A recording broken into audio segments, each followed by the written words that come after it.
Lagi ayat umum yang akhirnya jadi judul umum. Misalnya begini.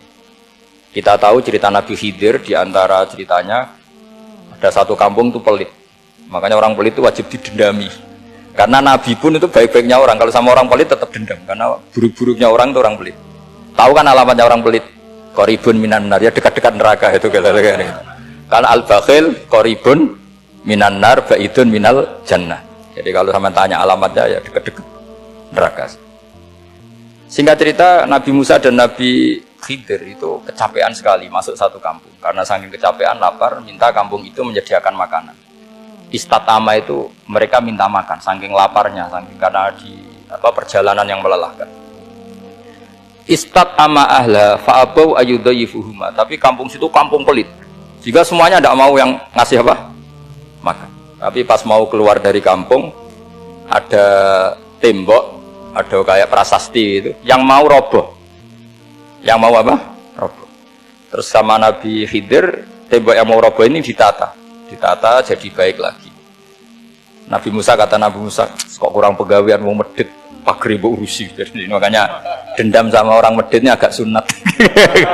Karena Nabi Musa juga marah sama Nabi Khidir, orang kayak kampung kayak begitu pelit kok temboknya apa rusak, kamu benahin gitu. Terus Nabi Khidir menjawab, wa amal jidaru fakana lulamaini yatimaini fil madinati wa kana tahtahu kanzul lahuma wa kana abuhuma sholiha. Begini loh, tembok ini adalah penyimpan harta untuk anak yatim. Bapaknya dulu itu soleh. Artinya terus dibabkan oleh ulama, babu ikrami sibyanil mu'minin, bab kita memuliakan anak-anak orang soleh. Sehingga dalam adat kita menghormati Habib, menghormati Gus, menghormati anak pahlawan, menghormati orang-orang yang dulu berjuang kepada untuk Indonesia. Karena di antara yang dipertimbangkan Nabi Khidir adalah wa kana abuhuma sholihan. Tentu kita menghormati putra-putri yang dulu mendirikan UII, macam-macam. Ya tentu proporsional, tapi tetap saja dapat poin dulu atas nama putra pahlawan, putra orang-orang soleh. Karena Nabi Khidir ketika mempertimbangkan itu alasannya wa kana abuhuma sholihan. Fa'arada rabbuka yablugha ashuddahuma wastakhrijakan zahuma. Tentu Allah ingin kalau tembok ini roboh kemudian kelihatan khazanahnya atau tabungannya nanti dipakai orang-orang zalim. Kalau dipakai orang zalim maka yang berhak tidak mendapatkan. Sama. Negara ini itu dimerdekakan oleh para pahlawan supaya dikelola secara kesolehan, supaya dikelola secara orang baik. Maka orang soleh semua harus ikut kompetisi dengan tanda kutip merebut negara. Karena apa? Tapi tentu tidak perlu chaos, tidak perlu anarkis, karena tentu kemerdekaan ini dibela-belain supaya kita jadi baldatun thayyibatu wa rabbun ghafur. Sama pertimbangannya Nabi Khidir, kalau ini kebongkar tersibak pasti diambil orang-orang zalim. Dan akhirnya yang yatim tadi tidak dapat. Akhirnya dibabkan lagi di bab tertentu. Bab menjaga harta supaya tidak dikuasai orang zalim. Jadi akhirnya menjadi sekian varian ilmu. Pertama, varian ilmu bab menghormati anak orang soleh. Terus bab supaya harta ini tidak dikuasai orang zalim. Dan seterusnya. Nah saya harapkan nanti dengan ulumil Quran kitab Itqan itu, nanti aturan-aturan seperti itu tertanam pada Anda. Sehingga sebetulnya ulama fikih yang ngarang kitab sampai satu boto-boto itu sebetulnya ya normal-normal saja. Kalau sampean sudah mengkaji ilmu yang kayak saya kaji itu normal-normal saja. Misalnya begini, saya beri contoh ya.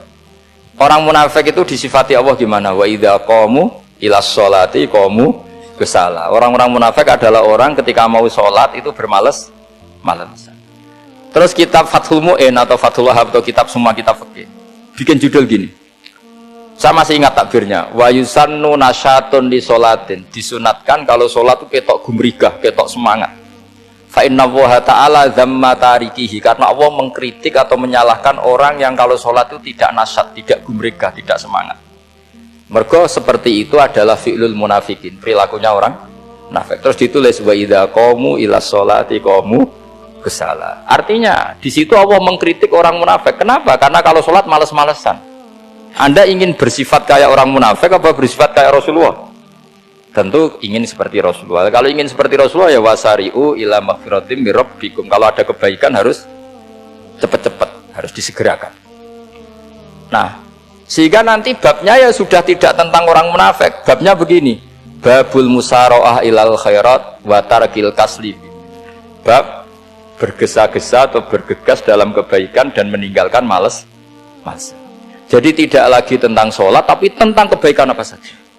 Jadi kalau kamu punya hutang bisa nyaur jam 7, nyaur jam 9 pasti disalahkan Allah. Karena bisa saja dalam 2 jam ini kita mati. Paham ya?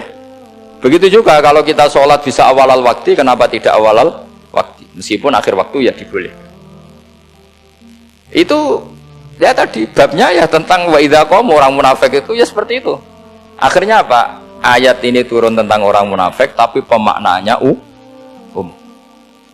Ini disaksikan apa? Orang-orang tua kita ini ada Pak Ersoya, ada Pak On. Pemahaman ini harus dikawal dan ini tradisi ulama. Saya pastikan di pondok-pondok atau di Al-Azhar di mana saja